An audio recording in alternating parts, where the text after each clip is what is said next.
Welcome to LearnHowToQuilt.com. This is the 21st video in our Star Sampler series.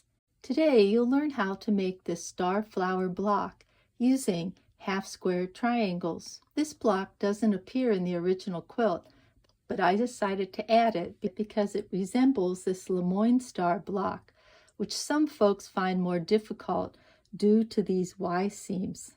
I'll be showing you how to draw up this LeMoyne Star and how to deal with these Y seams in a future video. But today we'll be working on this 12-inch star flower. Hope you join us. You can download a copy of these free directions by clicking on the link below, or you can go to LearnHowToQuilt.com and click on the Star Sampler class. To make this star, you'll only need a small amount of 3 different fabrics.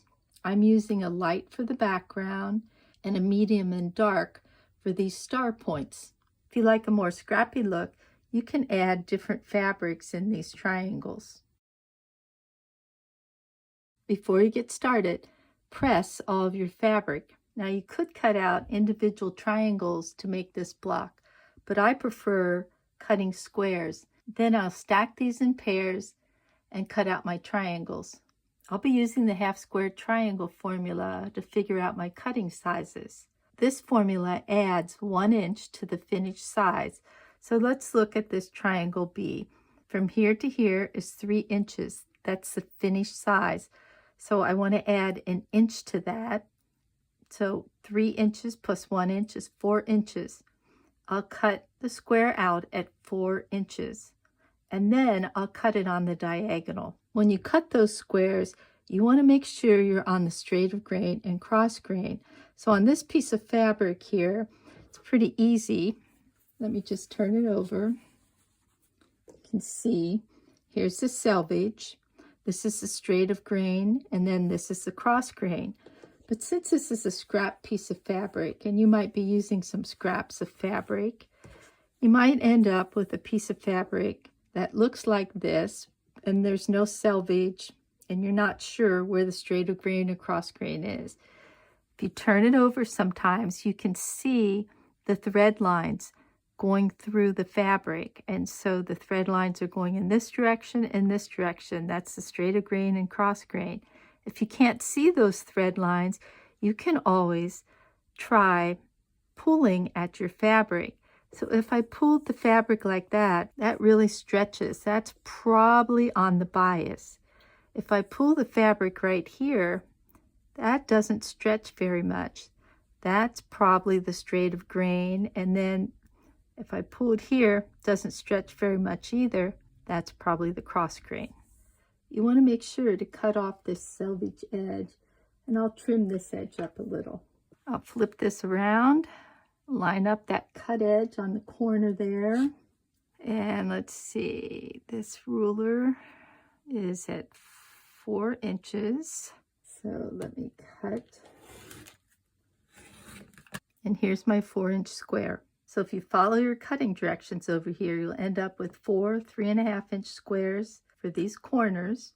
You'll end up with 4 squares of this background fabric, 4 squares of this red, and 4 squares of the blue. From each square,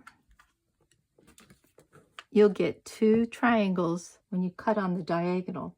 Instead of cutting each one of these separately, what I like to do is stack them up the way I'm going to sew them. So I see here in the center, I'm going to sew C's to D's. So I'll take 1 navy square and 1 red square. I'll put right sides together, and then I'll cut on that line. And now I'm ready to take these over to the sewing machine and stitch a 1/4-inch seam. I used red thread, so you can see you'll want to use a more neutral color thread. So I stitch these together, and I have this piece right there.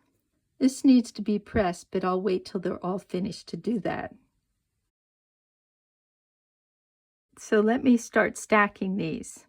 I see I need 2 of BC. So here's a B and here's a C. I'll stack that. Here's another B, and here's a C. I'll stack those two together. Here's a B and a D. Stack that together. Here's another B and D. I'll stack that together. And then I've already cut these, so let me cut this one. So I just need to put right sides together here. Make sure when you cut these sets that you start on the corner here and end on the corner up there. Sometimes I like to line this up on this diagonal on my cutting board. Just sort of double check. So I'll stack these up and take them over to my machine for sewing. When sewing two triangles together, sometimes these little points like to get stuck down in the machine. So I like to start with a scrap of fabric. I sew on that. Then I take a stiletto or the tip of my scissors and carefully feed this in. When I get to the end, I pick up another pair and I start stitching. I just continue in this manner till they've all been stitched together.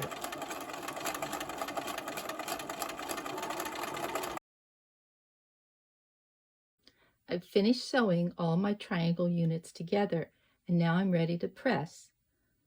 You'll find the pressing instructions on this handout. So first you want to press to all the C's. The C's are this red fabric. So that means I want the seam on the back to go towards the C. So if I'm going to press to the C, I like to keep the C fabric on top. First, I'll press down on that seam to register those stitches. That helps to nestle those stitches between the fabrics. And I'll fold back the top fabric and press. This fabric's been pressed to C. Now here's another unit with C's. So I'll put the C on the top, register the seam, get those threads to nestle between the layers. Now on this last stack, I want to press to the B's. So I've got the B fabric on top, register the seam, and then press that fabric back. After I finish pressing these, I'll need to square them up. When you use the half squared triangle formula of adding 1 inch to the finished size, your square will end up a little bit larger than you need. So each of these units need to be cut down to 3.5 inches. So I could just cut some on this side and on this side to get it down to 3.5 inches. But on these squares, you need to make sure that this diagonal's in the center. And usually that means you're going to cut off from each of the 4 sides. Now you might be saying, oh, I hate this extra step. But this will really help with your accuracy when you're able to square these up to 3.5 inches. You want to take your ruler and find the 45-degree angle that's marked on it, and then place that line right over the diagonal on your square. Make sure that this lines up and that you've got a little extra fabric down here past this 3.5 inch mark, and that you've got a little bit of fabric over here past this 3.5 inch mark. And when everything's lined up, you want to press on this firmly because the bulk in this seam can cause this to move when you go to cut. So I'll take this and place the 2 cut sides. I like to line those up along the lines on my mat, just sort of as a double check to make sure everything's good. I'll line up this diagonal line, but I want to make sure that this fabric goes to this 3.5 inch mark,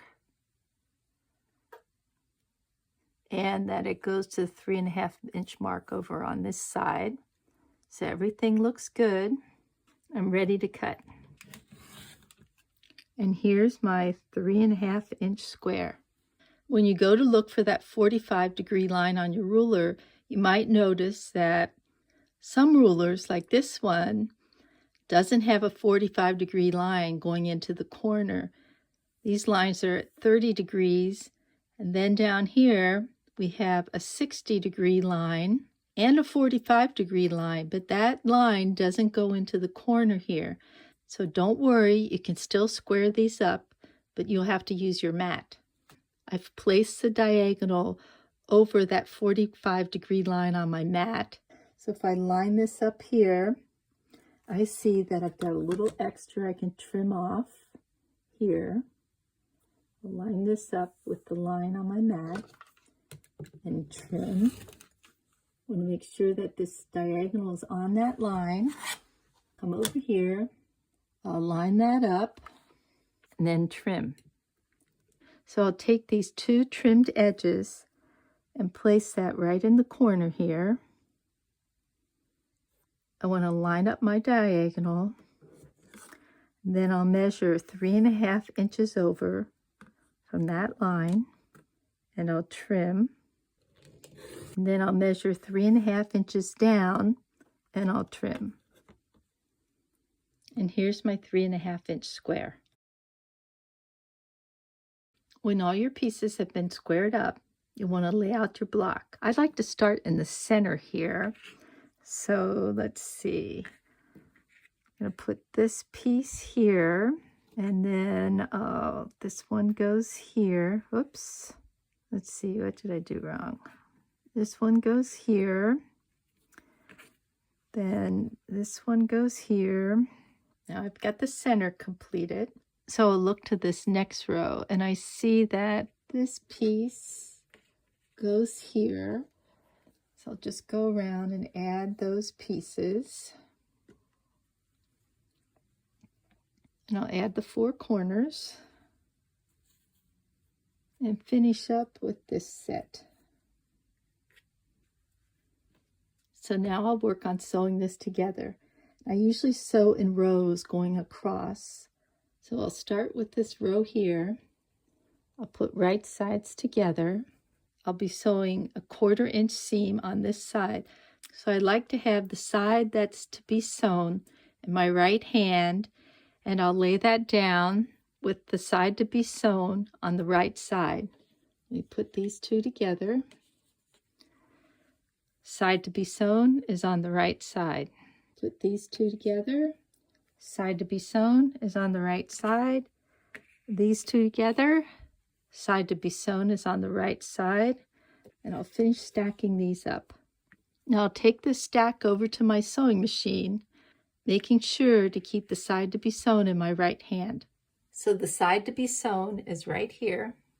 Let me pick up a pair. I want to make sure that these edges line up. I also want the edges on this side to line up, and on this side, and actually on this bottom edge here. So side to be sewn is right here. Start with a leader. I'm going to take these, making sure to keep them in order, and I'll put them right down below my machine.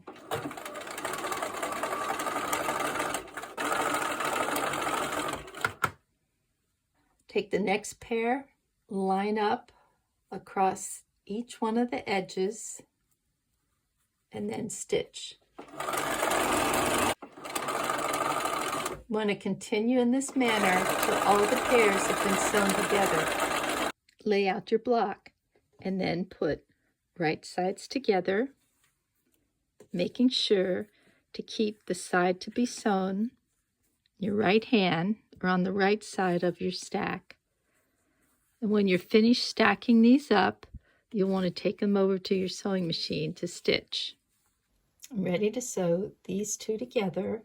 I'll place this stack under my machine, being careful to keep those in order. So I want to make sure that these edges are lined up, but I also want to check these two seams here. Because of the way I pressed, there's bulk over here, so I call this the hill, and there's only one piece of fabric here, so I call that the valley. And on this side, because of the bulk, there's a hill here and a valley over here. What happens when I put these seams together, they want to nestle in up against each other because you've got a hill pressing against a hill. So let's put those together. And if you haven't noticed, I usually don't like to use pins, but in this case, I'm going to put a pin here. And I want this lined up here, so let's put a pin down at this end. Then I like to check to make sure that these edges are lined up also. Make sure you don't sew over the pin. Now when I take this pin out, maybe some of the fabric will move or shift. Let's double check to make sure that this is matching right here. And I'll hold that in place with the end of my scissors. And then I'll stitch. Get that one out right now to see what it looks like. So here's where those two seams come together. You want this point to be about 1/4 inch from the edge. So that looks good. So with the next pair, you're going to have the same type of seam that you'll need to match. So you want right sides together. Pull this back to make sure that those are nestling in there, and pin. You want to continue stitching until you've finished all the rows. When all the rows have been sewn together, you'll want to press. At this point, some people like to press the seams open, but I like to press the seams all in one direction in each row. So in this first row, I've got each one of these seams pressed in that direction. Make this easy to put together. In the second row, I've got each one of the seams pressed in the opposite direction. In the next row, the seams are pressed in that direction. And in the last row, the seams are pressed in this direction. This is what you call pressing for ease of construction. So I'll take and put right sides together. I don't have any point to match here, but I do have these two seams that I want to match. Because of the way I've pressed, you've got a hill and the valley, and they just sort of nestle in up against each other, and then I'll pin. Make sure that this is lined up. Oops. I want both of these ends lined up because that just makes it easier. Let me come to the center here. In this case, I've got a place where the two triangles come together, and I want to match that seam in the middle with this seam. Because of the way I've pressed, I've got these hills and valleys that want to nestle in up against each other. Let me put a pin there. I'll come over to this end, and once again, I've got these two seams that I want to match up. I'll put a pin there. And then at this very end, I want to make sure that this edge lines up and that this edge lines up. I'll put a pin there. So when I sew these two pieces together, I'm going to have the same situation where I've got these seams that need to match, and then I need to be careful and make sure that I don't cut off the tips of these triangles when I sew that 1/4 inch seam. So I've sewn these together, and let's look at those intersections. So that looks pretty good. Oh, that might be off about less than a 1/16. Now I can come back into this seam here. I can sew about a thread or so over to get that back, to get that a little bit closer. Or when I press, I can press this like so, and it will look pretty good. I'm not going to worry about that one. And then let's look here. That looks pretty good. So that looks good. Let's look at this one. That intersection looks pretty good. This one's off a little. So you can see that those two seams didn't line up there. So I can either go in and rip this out. I usually rip a section from here to here and then try that. Or just say, oh, such is life. Not everything's perfect.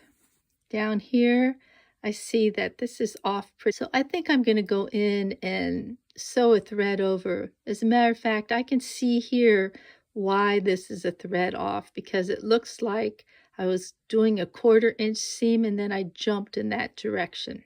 So let me take this over to fix that. So you can see here that I've stitched a thread or two in this direction.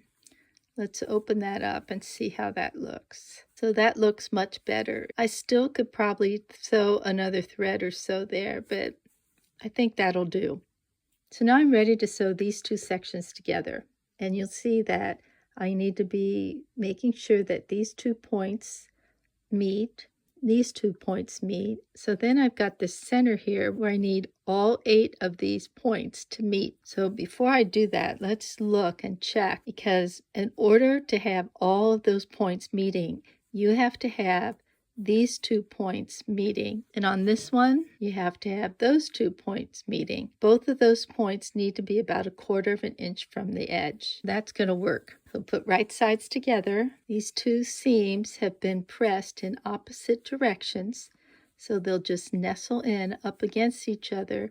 But I'm looking to see that these points are going to match.